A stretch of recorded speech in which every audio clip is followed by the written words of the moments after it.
जीवन है वो एक प्रेरणा का जीवन है। उनका जो जीवन है उसमें प्रेरणा ही प्रेरणा है।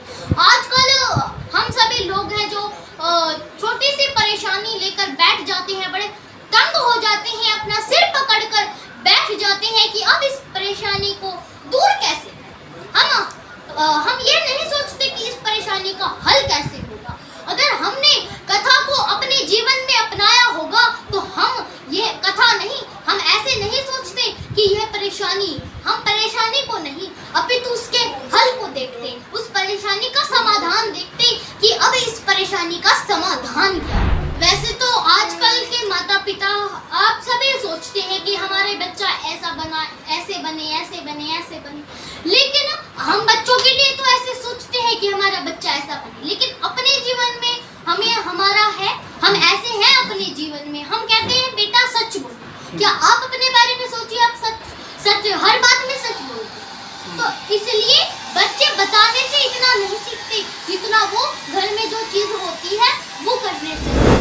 मैंने बस सिर्फ उनकी कथा सुनी, मैंने उनका तरीका नहीं बताया। तो इसलिए आप अगर कोई भी आप चीज, कोई भी कार्य आप करना चाहते हैं तो आप उसे अपने तरीके से ही उसे करें, किसी और को देखकर आप वैसा ना करें। नमस्कार, आप देख रहे हैं ITV 24। मैं आपके साथ कंवरपाल एक ऐसी खबर लेके आपके सामने हूँ, एक ऐसी न्यूज़ लेके आपके सामने हूँ जिसे देखकर आपको अचरज भी हो सकता है और आप हैरान भी रह सकते हैं, क्योंकि हमारे साथ जो तस्वीर में नज़र आ रही है ये बच्ची कनिष्का, इसकी अगर उम्र की हम बात करें तो सिर्फ 10 साल इसकी उम्र है और कथा प्रवाहिका कनिष्का भारती के नाम से इनको जाना जाता है। तस्वीरों में हमारे साथ अगर आप देख रहे होंगे इनके पिताजी हैं जो कि आज करनाल पहुँचे, हरियाणा के करनाल शहर में पहुँचे हैं और किस विषय को लेकर ये यहाँ पे हैं। पहले इनके बारे में अगर हम बात करें तो आज हम देखते हैं कि किस तरह से बच्चे किसी गेम को लेके, टीवी को लेके, मोबाइल को लेके इतने आकर्षित रहते हैं कि और चीज़ों के बारे में सोचा नहीं जा सकता। लेकिन यहाँ जो हमारे साथ कनिष्का जी हैं, इनका पढ़ाई के साथ साथ जो इनका अगर काम देखेंगे आप, ये कथावाचक हैं और अच्छी कथावाचक, कई शहरों में कथावाचक जो इनके प्रोग्राम हुए हैं। आज करनाल में कब से इनका प्रोग्राम हो रहा है कथावाचक वाचन का, हम इन्हीं से जानेंगे। सबसे पहले मैं सभी से अपील करना चाहूँगा कि इस वीडियो को ज़्यादा से ज़्यादा शेयर ज़रूर कर दें, क्योंकि ज़्यादा से ज़्यादा लोगों तक अगर यह वीडियो पहुँचेगी तो जितने भी लोग इस वीडियो को देखेंगे उनको जानकारी मिलेगी कि कब से कब तक जो कथा का प्रोग्राम है करनाल में। और दूसरा, अपने बच्चों को जो आज कहीं ना कहीं अपने विषय से, अपने धर्म से भटक रहे हैं, उनको भी प्रेरणा मिलेगी कि कैसे 10 साल की बच्ची किस तरह की कथावाचक है और चौपाई इनसे हम जानने की कोशिश करेंगे। सबसे पहले हम इन्हीं से जानेंगे इनके बारे में। क्या कहना चाहेंगे आप, आज करनाल पहुंचे हैं? पहले तो आप सभी को मेरा जय श्री राम। मैं कनिष्का भारती। अब हमारा जो प्रोग्राम है 8 तारीख से 16 तारीख तक, समय उसका है 4 बजे से शाम 7 बजे तक। तो यह जो प्रोग्राम है ये करनाल मानव सेवा संघ में होने जा रहा है। तो मेरा आप सभी से निवेदन है कि आप कथा सुनने के लिए, करनाल वासी आप सभी कथा सुनने के लिए मानव सेवा संघ, करनाल मानव सेवा संघ में अवश्य पधारिए। और मैं आप सभी को देखकर बड़ी खुश हो जाऊंगी, क्योंकि जब ये कथा का प्रोग्राम रखा जा रहा था तो मैंने इस पर विचार किया कि मैंने करनाल का जो ये प्रोग्राम है, मैंने ऐसा सोचा कि हमें करनाल में एक प्रोग्राम करना चाहिए, क्योंकि अपने लोगों के बीच बैठकर कथा करने का कोई और ही मज़ा होता है। तो इसलिए मैंने करनाल जिले में कथा का प्रोग्राम हमारा होने जा रहा है। तो आप सभी मानव सेवा संघ में अवश्य आइए। कनिष्का जी, हम आपसे जानना चाहेंगे कि इतने ये कथा वाचन की प्रेरणा आपको कहाँ से मिली? एक हिंदू धर्म को जागृत करने की आपको प्रेरणा कहाँ से मिली? आज का जब लॉकडाउन था तो लॉकडाउन में सभी चीज़ें बंद थी, काम बंद थे, तो इसलिए जो हमारी टीवी पर रामायण आती थी तो हम रामायण देखते थे। तो हम धीरे धीरे रामायण जो पिताजी थे तो वो हमें रामायण दिखाते थे कि कहते थे रामायण देखो। हम पहले दिन 2-3 दिन हमने देखी नहीं, लेकिन फिर भी जो हमारे माता पिता हैं उन्होंने हमें बिठाया कि कथा देखो। तो जब हमने धीरे मैंने कथा देखी तो मैंने सोचा कि अरे, मैंने अपने पिताजी से पूछा कि जो ये प्रभु श्री राम का जीवन है क्या ये असली में ही रहा है। तब मेरे पिताजी ने कहा कि हाँ, जो प्रभु श्री राम का जीवन है ये असली में ही रहा है। तो इसलिए मैंने देखा कि जो प्रभु श्री राम के संस्कार है, मैंने सोचा कि प्रभु श्री राम के जो यह संस्कार है उनका आचरण हमें जगत को बताना चाहिए, हमें सारे जगत को उनका आचरण बताना चाहिए। तो मैंने फिर श्री राम कथा सीखी। तो आपने बताया कि लॉकडाउन में आपने फ़ायदा उठाया, लॉकडाउन का अच्छे से फ़ायदा उठाया कि अपने धर्म की तरफ आप गए और रामायण आपने देखना शुरू किया। तो आप रामानंद सागर की रामायण आपने देखी है, तो और कौन सी रामायण के बारे में आप जानते हैं? मैंने तो जो टीवी पर रामायण आई है मैंने वही अभी देखी है, क्योंकि मैंने और किसी को नहीं देखा।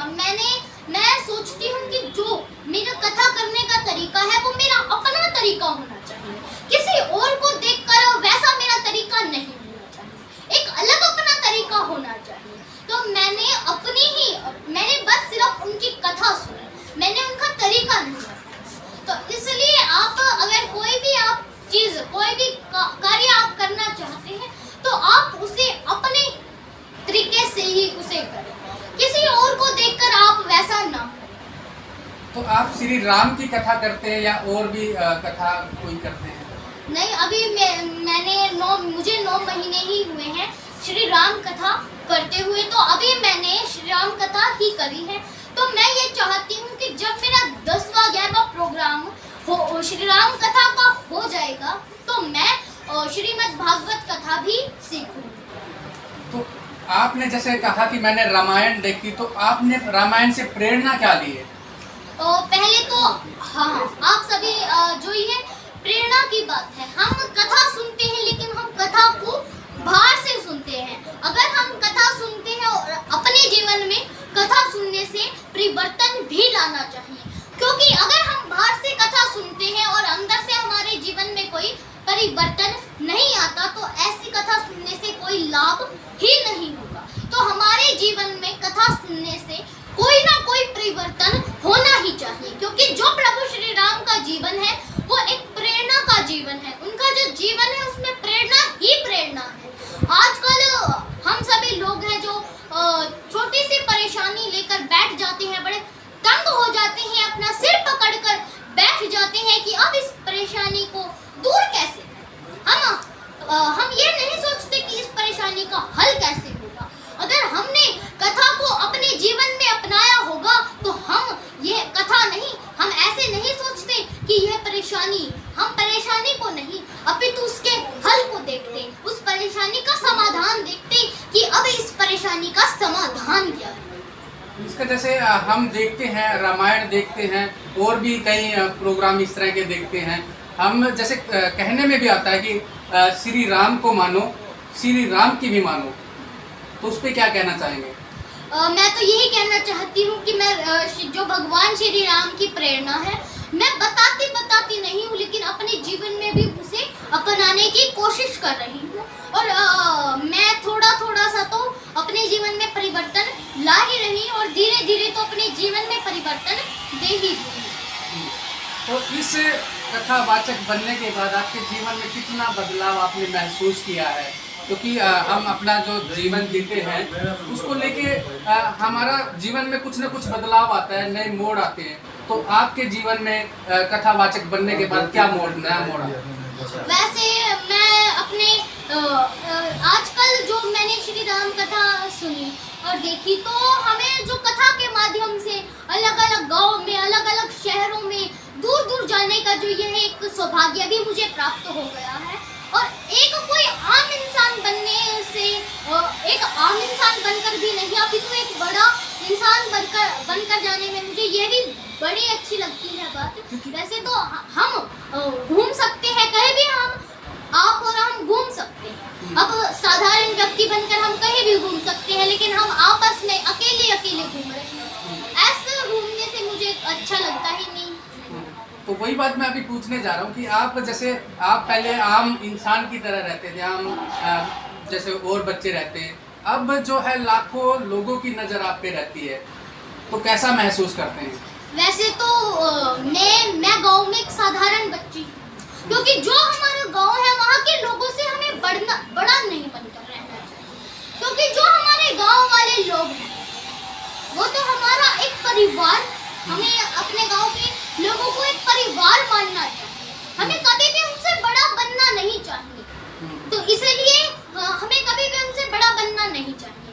अब गांव में तो मैं सभी की बेटी हूँ, गांव में क्या जिले में हम पूरे मैं देश की बेटी हूँ। तो ये इंसान को बड़ा उसके कर्म बनाते हैं, हाँ जी। ठीक है, लेकिन आपके कर्मों में बदलाव आया, आपके कार्य में बदलाव आया है, तो इस कार्य ने जो आप कर रहे हैं इसने आपको बड़ा बना दिया है। तो अभी कैसा महसूस करते हैं कि आप कहीं भी कथा के लिए जाते हैं, लाखों लोगों की नज़रें आपके पास रहती है, आपकी तरफ रहती है, आपके परिवार की तरफ रहती है, तो क्या कहना चाहेंगे इस?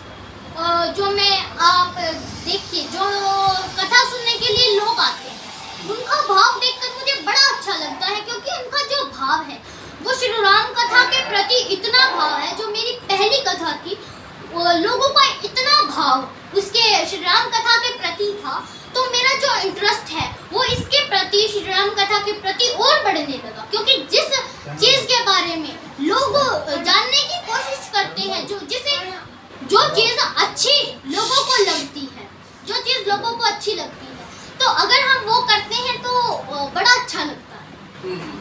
तो इसलिए लोगों का जो भाव है वो बड़ा ही सुंदर मुझे लगता है, बड़ा ही अच्छा मुझे लगता है। कृष्णा, जिस तरह से आपके बचपन में अभी आपका फिलहाल है, क्या मोबाइल का कितना प्रयोग करते हैं आप?